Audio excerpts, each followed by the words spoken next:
मित्रांनो, जोपर्यंत श्वास आहे तोपर्यंतच जिंदगी आहे. प्रेम, मोह, क्रोध सगळं इथंच राहून जातं. एका क्षणात संपून जातं सगळं. कोणता प्रवास शेवटचा असेल कोण जाणे. म्हणूनच प्रत्येक क्षण आनंदाने जगा. जमीन, मालमत्ता, धन सगळं काही इथंच राहून जाईल.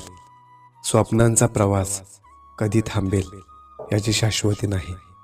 म्हणून आयुष्य फुलपाखरासारखं आणि आपल्या आवडत्या व्यक्तीसोबत आनंदाने जगा.